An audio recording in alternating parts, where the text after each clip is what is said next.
operasi intelijen Mossad yang gagal dan sangat memalukan, teman-teman. Yordania siap mengepung kedubes Israel pada saat itu.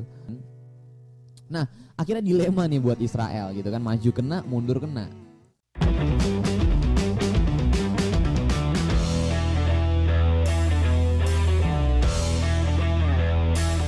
Halo guys, balik lagi bareng gua, dan buat yang belum kenal, kenalin nama gue Dimas, MC dari Lingkar Inspirasi ID. Oke, seperti biasa dan seperti yang udah, di sini gue bakal bercerita tentang banyak hal. Kalau kemarin kita cerita tentang yang sedikit seru, agak menegangkan, terus juga suatu hal yang jarang dibahas dan juga mengagetkan. Kali ini kita akan membahas yang rada serem dikit nih, yang ada berbau intelijennya, pembunuhannya, ngeri lah pokoknya. Tapi ada tapinya. Tapi sekarang gue lagi di koma. Maksud gue itu, karena menurut gue penting banget. Kenapa penting banget gue kasih tahu kalau gue ada di koma? Karena koma ini tempatnya enak banget, man. Tempatnya tuh pertama cerah, buat foto-foto bagus, terus buat lo nugas tuh santai, dan tempatnya tuh nggak jauh, di pinggir jalan di Bangka 11. Kalian bisa datang ke sini kapan aja. Dan tempatnya itu enak banget, kopinya juga murah. Gue sekarang minum dulu kali ya. Ini menu favorit gue setelah kopi creamy. Kopi creamy itu menu nomor 1 di sini. Setelah itu gue suka ini. Ini namanya adalah Oreo coklat frappe. Kita coba dulu sebelum melakukan pembahasan. Kan ini pembahasannya sedikit tegang, jadi kita harus kasih yang dingin-dingin. Oke. Sebelum gue masuk ke cerita lagi nih, karena ini cerita seru banget, jadi gue minta dulu akang gendang. Ada suara gendang udah ya. Dan untuk para subscriber, kalau saya bilang subscribe ya. Subscribe, like, komen. Nah, salah kan? Setelah pencet subscribe, like dan komen. Komennya juga yang bagus-bagus, motivasi. Terus apalagi konten-konten yang harus gue buat gitu kan. Oke, langsung masuk nih. Gue janji nih, nggak ada embel-embel lagi. Kita akan ngebahas tentang operasi intelijen Mossad yang gagal dan sangat memalukan, teman-teman. Jadi gini, kalau kalian tahu atau kalian mengikuti geopolitik dunia, kalian nggak akan asing dengan nama Mossad, MOSSAD. Adalah sebuah lembaga dinas intelijen dari Israel yang dibentuk untuk misi kontra terorisme, penyamaran intelijen dan kontra intelijen, teman-teman. Jadi Mossad ini juga bertanggung jawab atas pemindahan warga Yahudi dari Iran, Ethiopia, dan Suriah. Dan agen-agennya ini juga aktif dalam pembentukan negara-negara komunis di barat. Kalau tadi gue bilang itu adalah sebuah operasi yang gagal yang akan kita bahas, tapi dia juga punya operasi yang berhasil, yaitu operasi bawah tanah atau Clandestine, teman-teman. Jadi di operasi Clandestine ini bintangnya adalah Eli Cohen. Ini gue ngomongnya kayak lagi filmnya, bintang peran utamanya deh. Jadi Eli Cohen ini bisa hebat banget gitu, dia bisa masuk ke mana?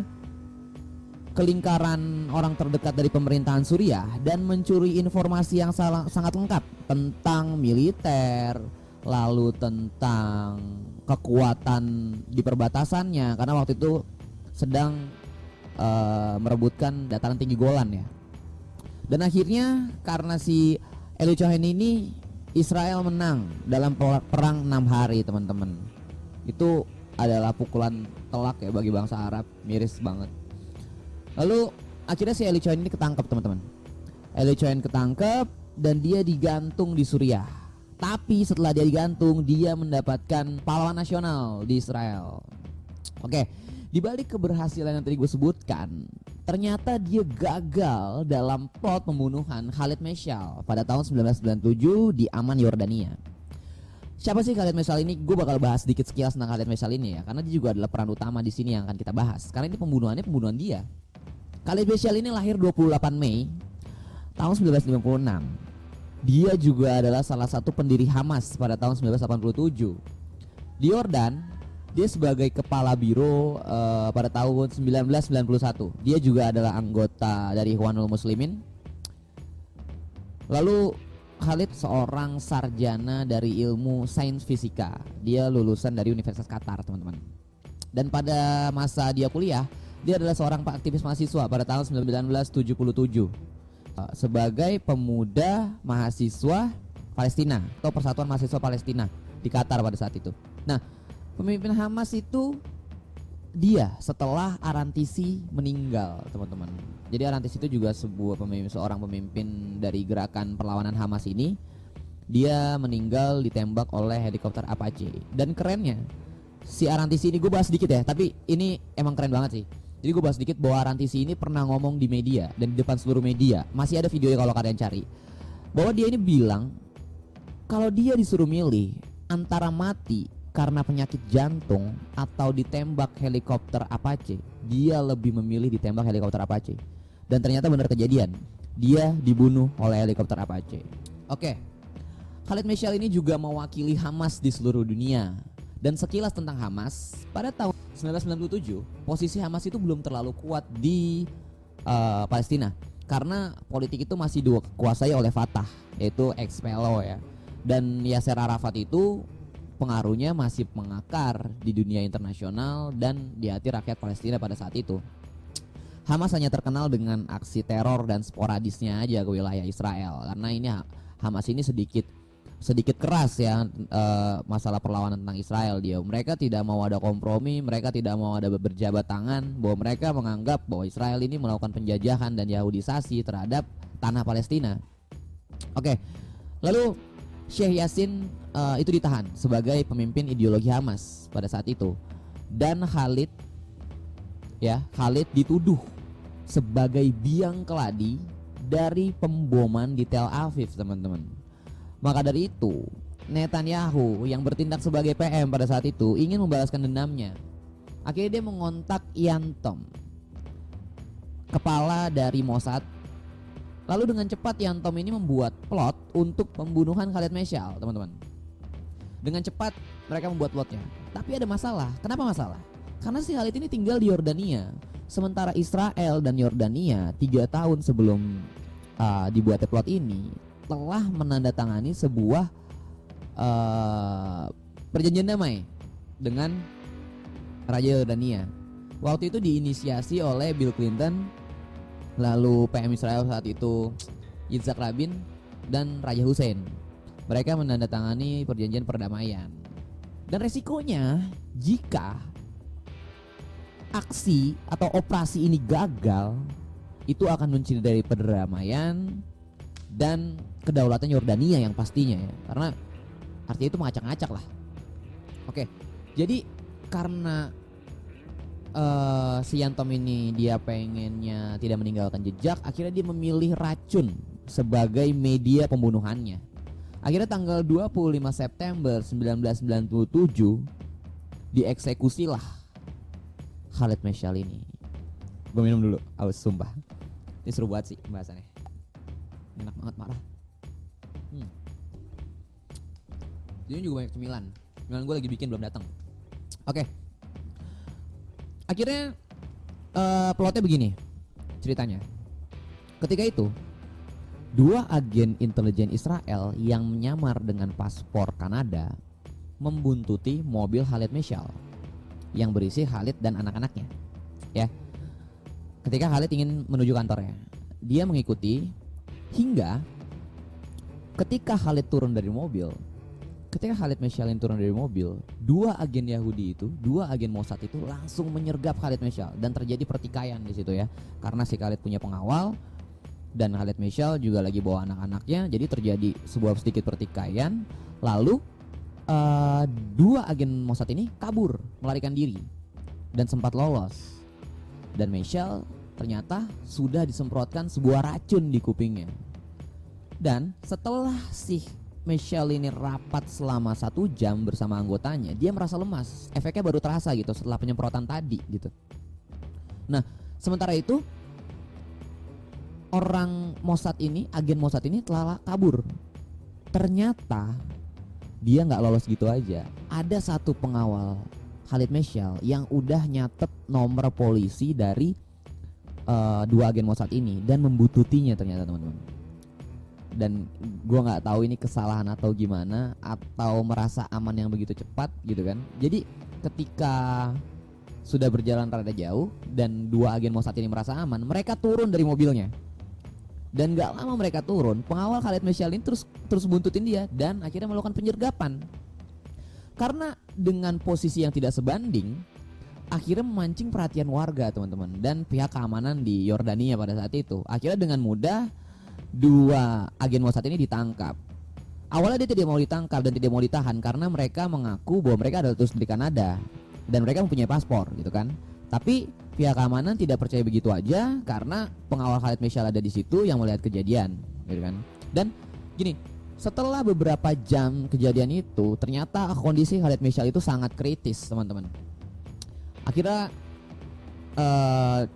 anggota dari Khalid Meshaal ini memanggil media dan melakukan blow up ya, dengan memajang foto Khalid Meshaal yang sedang kritis di rumah sakit, dengan bukti yang minim bahwa dua orang Kanada itu adalah agen Mossad, gitu kan. Kita di sini masih menyebut dia sebagai orang Kanada ya. Nah, setelah itu Raja Yordania atau Raja Hussein itu belum percaya bahwa ini semua dalangnya Mossad karena Yordania mempunyai perjanjian perdamaian dengan Israel pada saat itu. Akhirnya setelah itu pemerintahan Kanada menyangkal bahwa dua orang itu adalah warga negaranya. Baru di situ Yantom panik dan berusaha menghubungi Raja Yordania, teman-teman. Setelah mengetahui ini semua gitu kan, Raja Hussein mulai mengerti bahwa ini memang plot pembunuhan yang direncanakan oleh Mossad, Yantom dan kawan-kawan. Akhirnya Raja Hussein menganggap ini sebuah hal yang serius. Karena pertama mencederai perjanjian, yang kedua telah mengacak-acak dan menghancurkan kedaulatan Yordania. Karena ini masalah yang serius banget. Dan akhirnya Raja Hussein waktu itu mengancam, kalau sampai Khalid Meshaal mati, hubungan diplomatik antara Yordania dan Israel akan diputus. Dan dia menekan Israel untuk segera mengirimkan jenis racun dan penawarnya. Khalid tidak membaik, teman-teman. Akhirnya Khalid ini dipindahkan ke rumah sakit kerajaan dan dijaga oleh dokter-dokter dari kerajaan, teman-teman. Dokter juga berusaha mencari penawar dari racun ini. Dan serunya lagi yang bikin menegangkan nih. Dan di sini gue anggap bahwa Yordania keren banget gitu. Yordania siap mengepung kedubes Israel pada saat itu di Yordania. Kedubes Israel sudah dikepung karena pemerintah Yordania menganggap ini menjadi markas dari agen Mossad, gitu kan. Nah, akhirnya dilema nih buat Israel gitu kan, maju kena, mundur kena. Kalau dia kirim penawar, artinya dia kalah, ya kan? Dia mengakui karena selama ini sepak terjang dari Mossad ini tidak pernah ketahuan dan sangat lihai gitu. Dan hari ini benar-benar buah si malakama banget buat Netanyahu. Bill Clinton akhirnya ikut nekan Israel karena dia ada penginisiasi dari perjanjian damai tersebut gitu loh. Karena memiliki daya tawar yang bagus, posisi tawar yang bagus, raja meminta Sheikh Ahmad Yassin dibebaskan dengan menukar dua agen Mossad yang ditahan oleh kepolisian Yordania pada saat itu. Nah, akhirnya dengan terpaksa dan dengan sangat memalukan bahwa Israel harus mengirimkan penawarnya ke Yordania dan membebaskan Sheikh Ahmad Yassin, teman-teman. Alih-alih bisa membunuh Khalid Meshaal, malah justru Israel melepaskan seorang pemimpin ideologis dari Hamas. Oke, penawar itu langsung dikirim oleh kepala Mossad pada saat itu, yaitu Yantom. Yantom langsung datang. Nah, ini juga membawa dampak yang berbeda, teman-teman, dari kemenangan ini ya, kemenangan atas Mossad ini ya. Karena setiap pihak memiliki cara yang berbeda, setiap pihak memiliki cara pandang yang berbeda, dan setiap pihak memiliki sebuah kemenangannya sendiri, teman-teman. Oke, kalau dari Raja Yordania, dia mendapatkan legitimasi, mendapatkan pengaruh di mata rakyat Palestina dan dunia internasional, dan itu menurut gue keren banget pada saat itu. Kalau dari Hamas sendiri, posisi Hamas semakin kuat. Gue ngapain sih megangin ginian? Posisi Hamas semakin kuat, teman-teman.